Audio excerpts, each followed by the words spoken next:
Okay, I said we're going to start with tables 3, 7, 3, 7 and 12, please. So if you can start with table 3. I think that was the order I said before we broke. So table 3.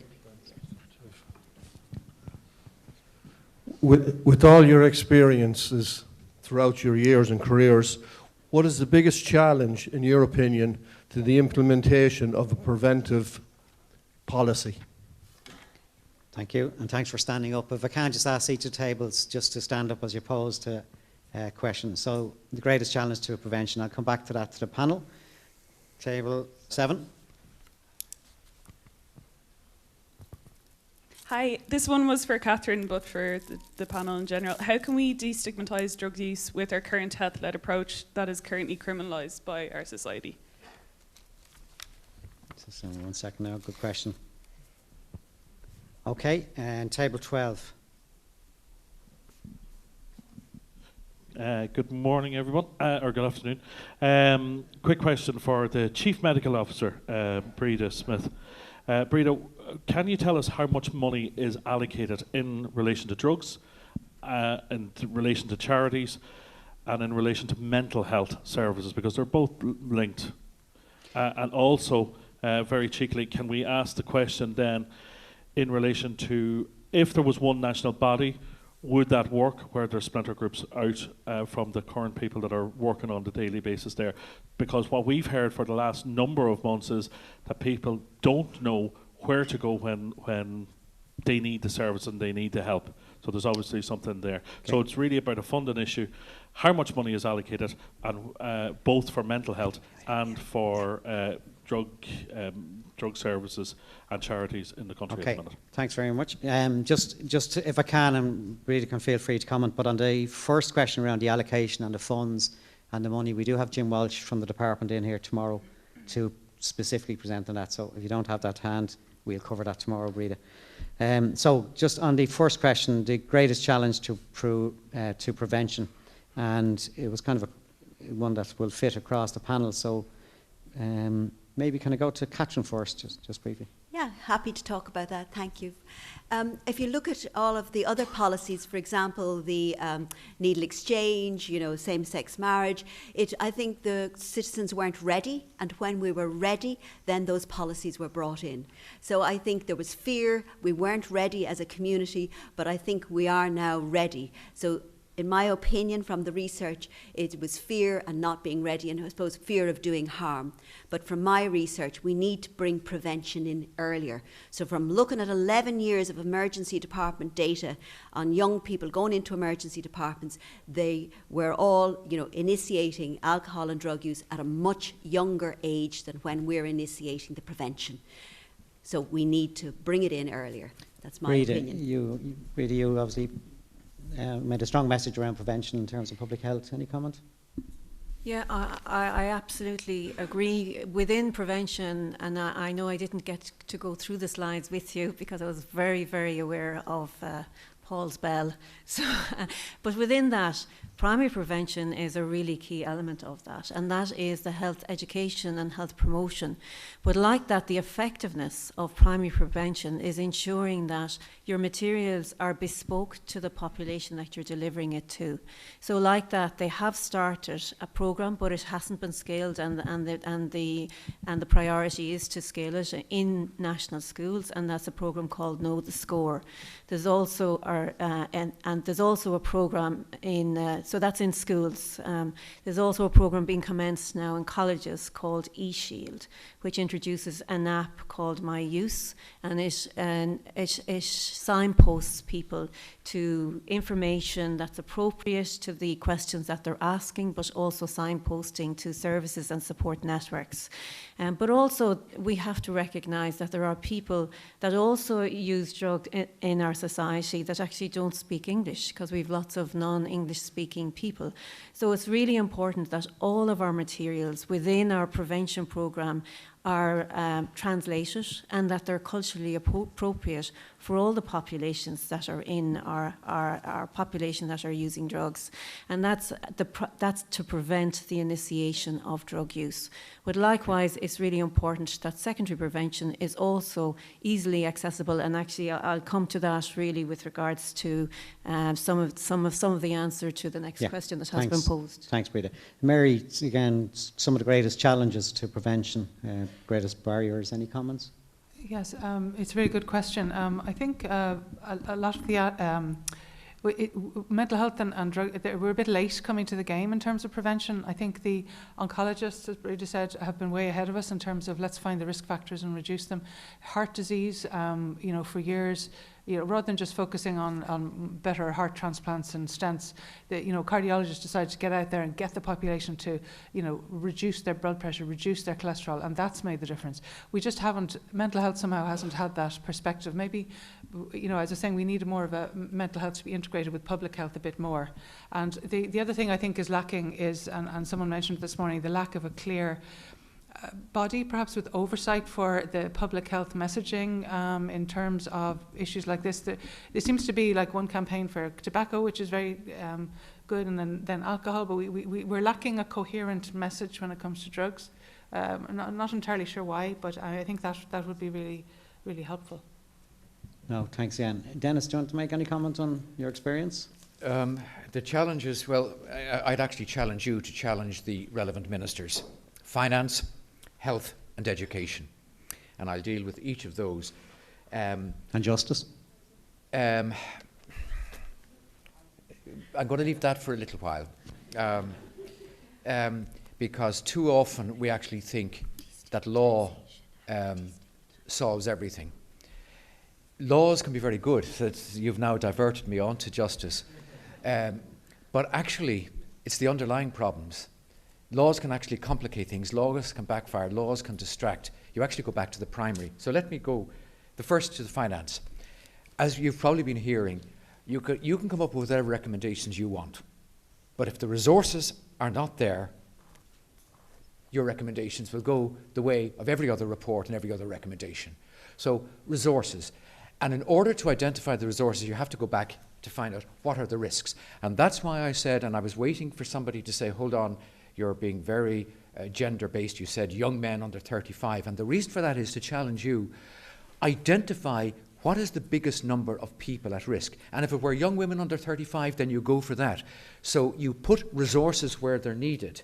You also put support. And one thing I didn't say, and Paul said I could say anything else during this time. Take drink driving and drug driving.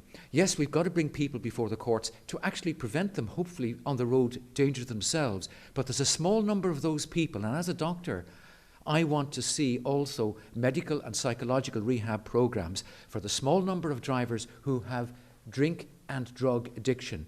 Yes, maybe they have to have their license taken from them, but we've got to support them. We've got to be not just punitive in a criminal system. We've actually got to, sometimes, carrot and stick. The stick is you're convicted in whatever. The carrot is we're offering to help, and you've heard some of from the court service, some of those. The second thing I would actually go for health, and I would link it to public health medicine. This is a public health issue, and again, that's where resources. We learned with COVID about public health, that public health has to come out of being one of the poorer relations, as general practice was and still is. So prioritise which part of medicine. And thirdly, education. I'm a firm believer, and I'm not an expert, but I saw a fantastic slide this morning. Everything I saw in a coroner's court, particularly with tragic self-killing, it goes back to that person was not given the way to value him or herself. Self-value, and that actually I think translates into feeling loved. So let's get the message at a very young age, value yourself, you're worth it. Regardless of what's happening in your home and the terrible things, you are worth it. And that because it leads to a decrease in alcohol, it leads to a decrease in drugs, and it makes people value themselves. And also, let's see, at what age should we be actually introducing to kids about cannabis and drugs, and alcohol? And despite the fact, I want to bring in a bit of realism.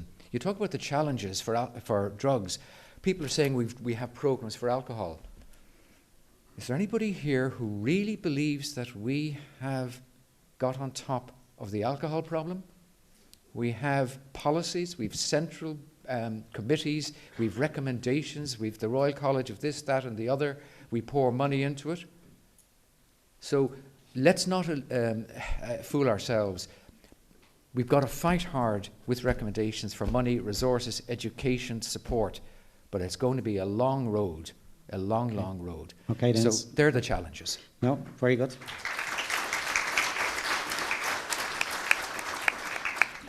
And a natural round of applause there, so well done. That doesn't happen too often, so well done.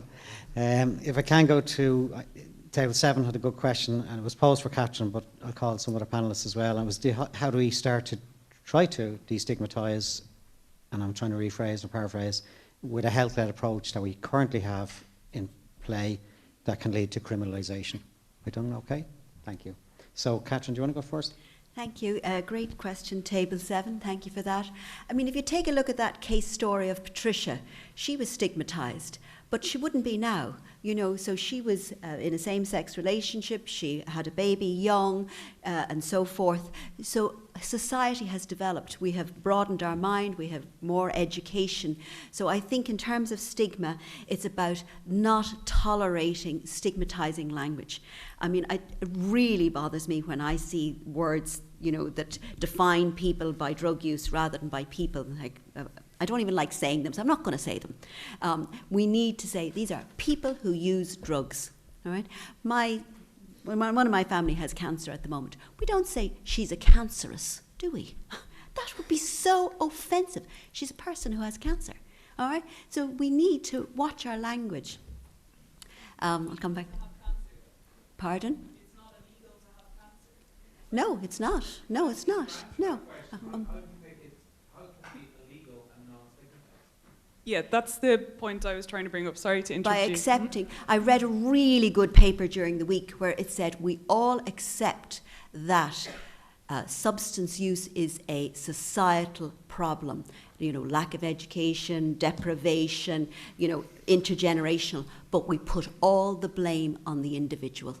And that's where we need to shift the blame from the individual to society. We need to say within society, we are not going to use this language. We're going to educate our young people. I mean, if somebody has colon cancer, we don't say, you didn't eat enough fibre. We don't go around blaming them, do we? You know. Well, that's up to you to decide as the Citizens' Assembly how you want to proceed. But Adele, I would sorry, say... Adele, apologies. I want to keep it open. Adele, did you want to clarify as well? Yeah. Sorry, table 10 Sorry, as yeah, well. I was just, I'll stand up. I was trying to say that in my head, my opinion is that there is a correlation between stigmatization and the criminalizing people for doing these things. So I was trying to see, I didn't really understand how we can, in any way worthwhile, destigmatize something if we're criminalizing people for it. Like the cancer analogy you made, or we were saying at the table that, like, we know it's a bad thing to not wear a seatbelt, so that's why it's stigmatized. Like, it works in some instances, but it clearly doesn't work here. Yeah. So It's just trying to- decriminalisation is not the only answer. You know, it's education, it's, you know, not tolerating the language, it's, you know, supporting people where they're at in poorer societies. You know, it's really, it starts from all, I mean, the media, you know, calling it out if somebody uses that sort of language. It's really, you know, destigmatizing and decriminalisation. It's not one or the other. You know, it's not a consequence. It's part of a whole package. And it's up to you to decide how you think that package should go forward. I think, Adele, your point is it's much harder because it's criminalised. Yeah, exactly, yeah. Like, And it's the only sorry. example I can think of where it's something bad, but we're trying to destigmatize it. You know, like that you're in prison for something that everyone's saying, oh, it's okay, and we won't call you like names or anything. It's just a bit confusing how we're handling it societally. I'm not saying, thank you for your answer. Paul, No. could I And just- the reason, sorry, just before I bring in Dennis, the reason I'm very happy to keep this open between the floor and the top table is the whole issue of stigmatisation has probably been a common theme at every assembly we've had, whether it's people's lived experiences or policy makers or everybody. So I'm happy to keep this. Dennis. Paul, just very quickly, I think they're fantastic points. I've steered away deliberately from the criminalisation, legalisation, but I'm actually going to wade in now at my peril. I hear. Stigma is disapproval. I did my Mr. Google disapproval. Could I challenge you again? You know, we have different drugs. People who use cocaine don't have the same stigma as people who use other drugs. So stigma actually isn't a universal concept. Now, do you get rid of it? The whole point about, and that's what I'm saying, laws don't actually solve things. So making something a crime or not making it a crime actually may not be the question. But you do have to ask the question, why is something a crime? Can it be handled differently? And God help you, you have, I think you've got to decide, when I put up legalization versus decriminalization. We are live. I wonder, does it actually make a huge difference? Now, it can, if you legalize something, it can lead to unintended consequences. But don't get too hung up. I think what you've got to say is, do we want to keep in a punishing sphere something that is a societal problem? Maybe that's the way to do it, because I think you've got to, there are very, very complex questions and unintended consequences, the difference between legalizing something, as they've done in Portugal, and decriminalizing something, as they've done in Holland. You know, so I think, and you corrected me on that, because legalization... They haven't actually legalised in Portugal. They've decriminalised. They're actually I think certain drugs, maybe in the driving sphere, that they've done some there. But in any case, this shows you've got to be very careful about, because I think there's a difference. So maybe it's about, do we want to make it a punishment for people with a health problem rather than a health issue of support and rehabilitation, and at the same time keep our eyes on the guys who are making commercial profit out of this, who are not the people who are sadly addicted. So you've got very complex questions to ask. And I don't know whether Table 10, that answers your question. Dennis, just for, I call Table 10, and we did have a really good discussion. The only one comment I would put at our last meeting on the criminal justice and legal debates was that try keep thinking for us as assembly members, what is it we want to achieve? And definitions aren't always the answer, you know? Yeah. So what do we want to happen? What outcomes do we want? And, you know, definitions are sometimes confused. Table 10, we're giving you... Can we introduce a COVID-style ongoing public health education campaign on the consequences of all drug use? I hear you sneaked in another question altogether. I thought that was... but we will ask the panel. Can I move on? Sorry, I think that was a good debate. Unless any of the other panel members, because I know we have differing views on the panel, which is the whole purpose of this, and I've no doubt differing views on it.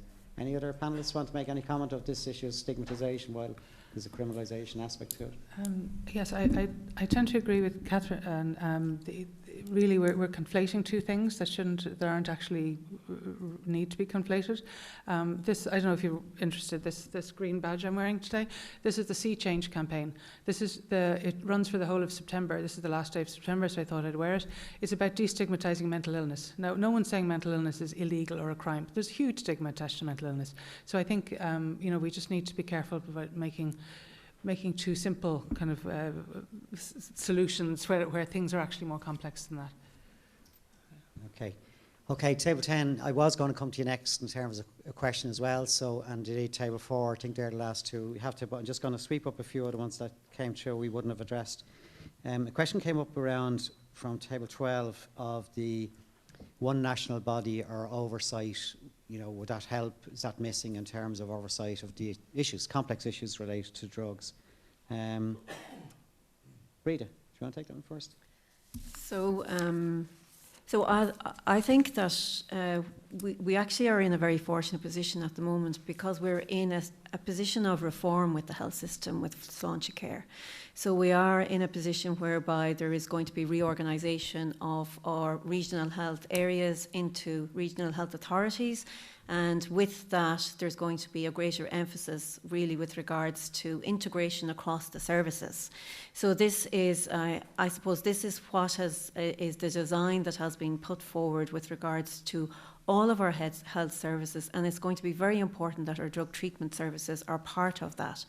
But I think having outlined, as I did, that, you know, it's not just about the drug treatment side of the services. It's also about the wider determinants of health. It's about the integration between those services, then the primary care, mental health and social inclusion services, but also the local authorities with the wraparound services for housing, education, support networks. And it's the cooperation between those two and the effectiveness of that discussion and the outcomes that actually really will have the greatest impact with regards to all aspects of the preventative programme or the health-led approach, which is primary, secondary and tertiary prevention. The next thing I just wanted to address also, which was by my panel member here with regards to public health. You're absolutely right. Public health play a key role in this. And post-COVID, there has been significant investment in public health, particularly with the Crowe-Haworth reform. So now we have specialist public health consultants in the area of health improvement, and there's one in each of these regional health areas who will have the responsibility for health improvement across all of the lifestyle risk factors, implementing at a local and regional level what is being identified as policy nationally. So there's going to be not only that we're so used to a top-down approach, but now this is the coordination of a bottom-up and the top-down approach, so that it meets, so that there's better implementation of all of the elements that are being identified within the harm reduction programs. And also, and I think what is very important is our recovery programs, our tertiary preventative programs with the rehabilitation of our ageing people who use drugs with their own chronic diseases. Like we see in I cited the drug-related deaths with directly related to poisoning, but actually there was almost an equal amount that weren't directly related to poisoning, but they were related to cardiac disease and also hanging. So mental health, once again, is a really important element within the health of the people who use drugs, particularly those that have a long-standing problem with drug use. The question then about one overarching body, so there will, within this structure, there will be a National Health Improvement Office within public health, which will also be linking them with the Health and Wellbeing Programme, and that will be the national approach and that is the current policy with regards to all of the lifestyle risk factors, and drug use is one of these lifestyle risk factors.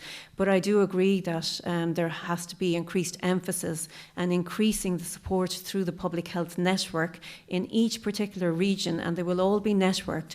And it is important then that the local drug and alcohol task force are networked into those structures, so that there's a very clear voice with regard to drug use and drug services, both preventative, harm reduction and their recovery programs. Okay. Thank you, Breda. Sorry, I'm going to go to table 10 and 4. Now, table 10, I might just ask you to repose that question again. And then table 4, I think at that stage I've got to every table this morning, but tell me if I haven't. Yeah, table Thank you. 13. Have I not got to 13? No? Sorry? Sorry, table 10, please. Go ahead. Okay. Yeah.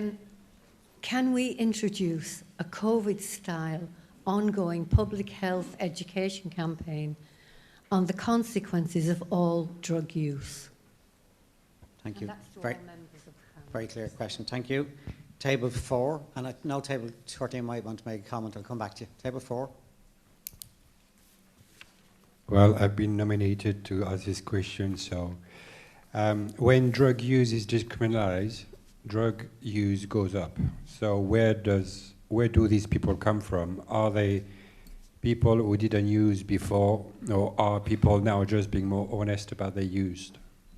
And sorry, Frederick, can you just clarify when you said when drug use is criminalised or decriminalised? When drug use is decriminalized. Decriminalised. Decriminalized.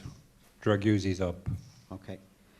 Okay, two very different questions, and I want to call various panel members. I won't call Breda on the first one because it's naturally where you would go to Breda because she's living this for the last few years. But a COVID-style approach in terms of creating awareness and campaign and education.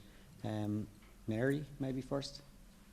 Me? Mary, do you want to? I'm just naturally not going to breathe. Yes, because yeah, she no, knows the no. answer. I think it's a great question, and I suppose it was really, I suppose, a revelation to all of us during COVID how I suppose the health authorities and the government can crank into gear and actually give us a really clear message really fast. Remember those yellow posters everywhere? It was just the power of the message.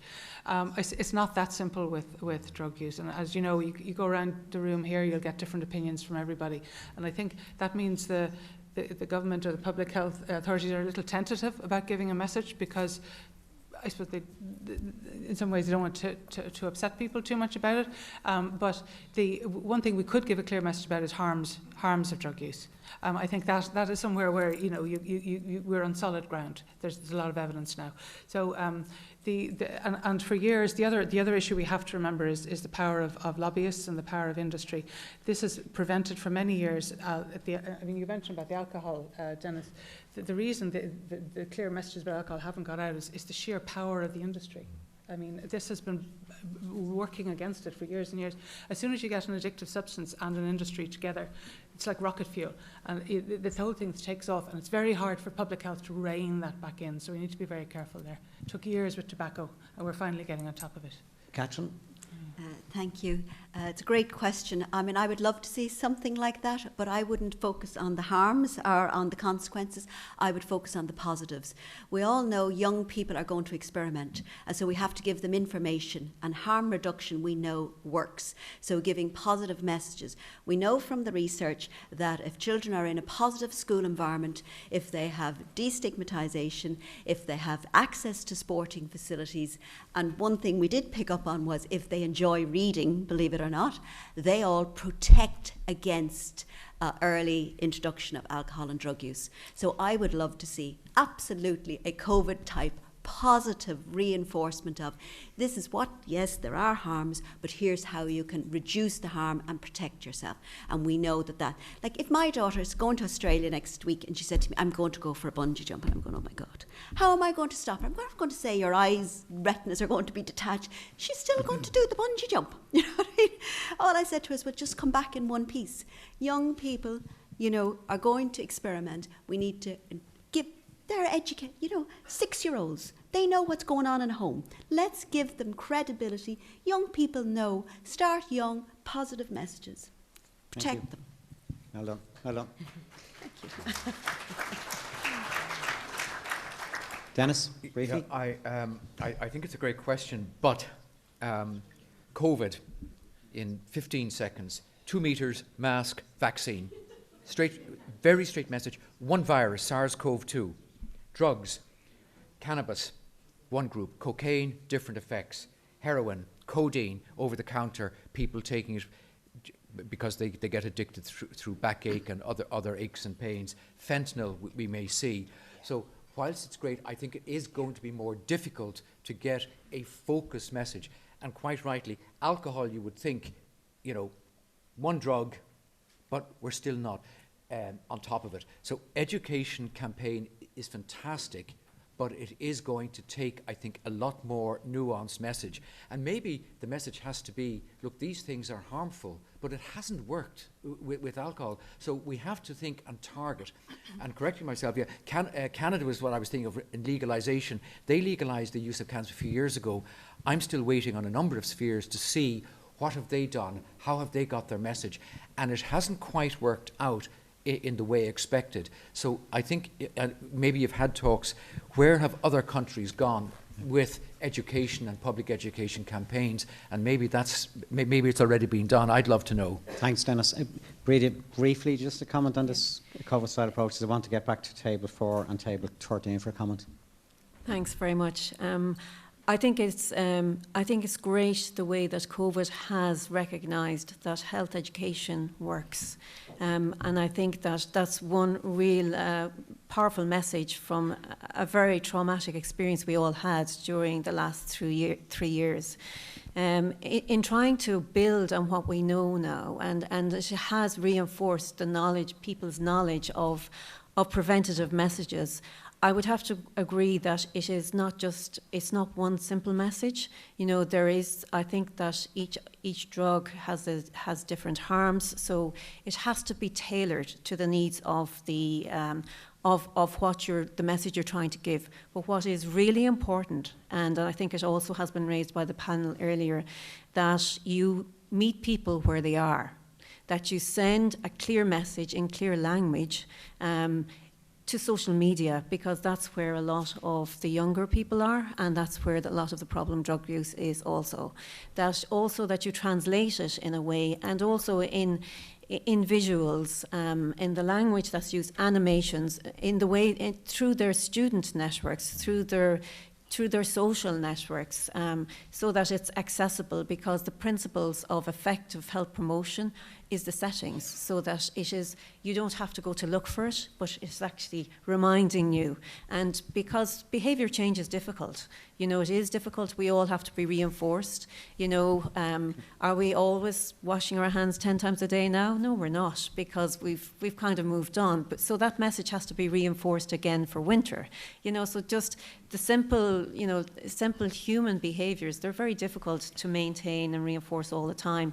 And that's really the importance of in trying to make it bespoke and in the right settings. Okay, thank you, Breda. No, Could I just say the problem with COVID very was briefly. it was acute, it was time limited. We knew we were going to get out of it even though it goes on.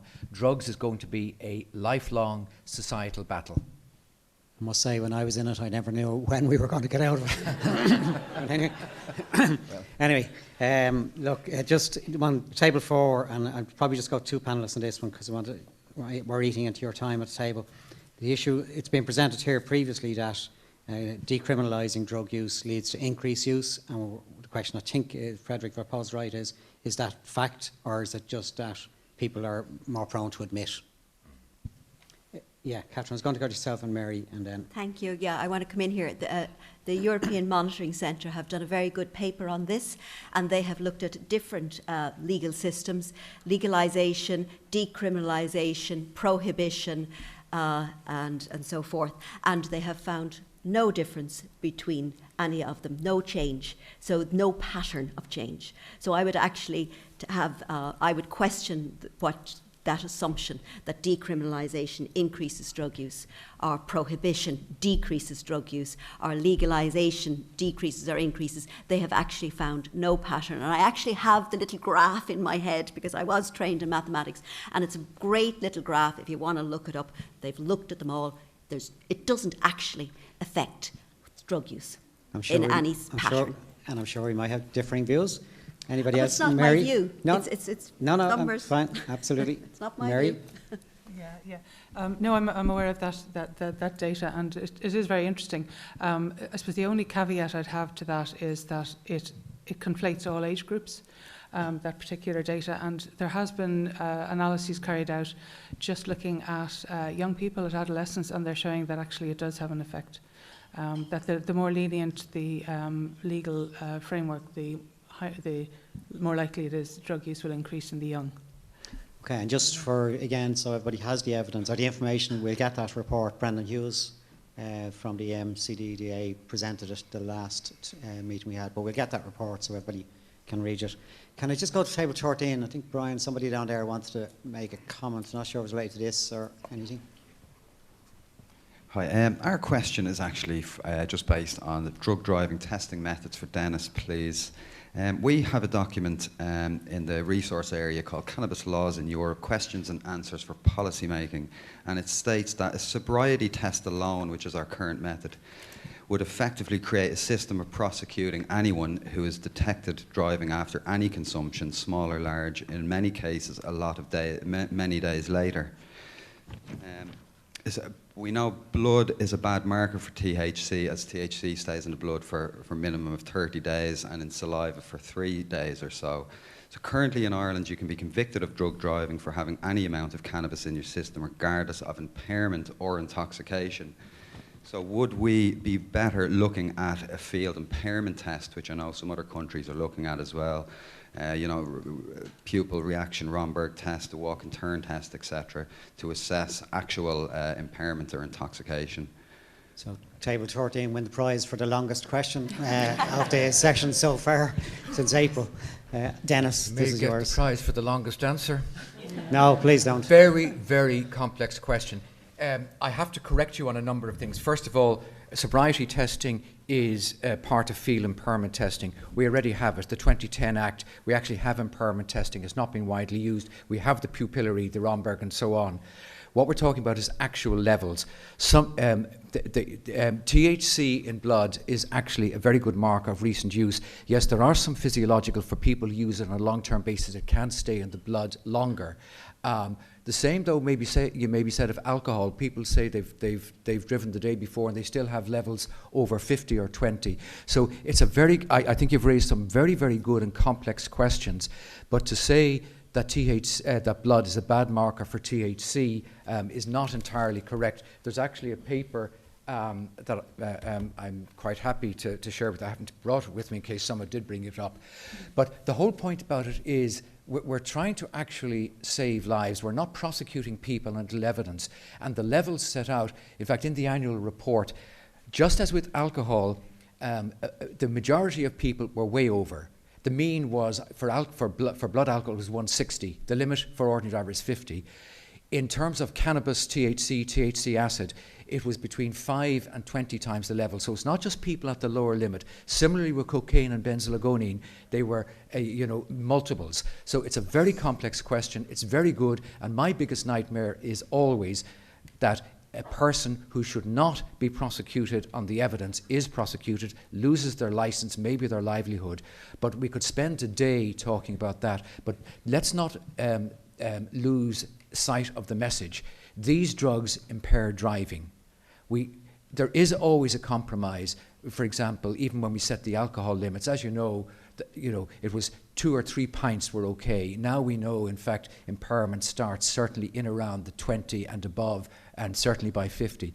So we could spend a citizens' assembly talking about the drugs and driving, and your points and your questions are very well made, and I think very well researched. You obviously have a very good knowledge of the complexities of it, and I'd love to chat with you, but I'm going to get hauled off the stage. Thank you very much. Yeah. Look, we have eaten into your time, but you do have 20 minutes or so at the table, or if you decide to stay longer, the break is at 1 o'clock. Can I just ask you, we had a really good panel discussion, I think, here, very diverse views, very mixed views, which is what this process is about. So that's show your appreciation for the panel, and thank you.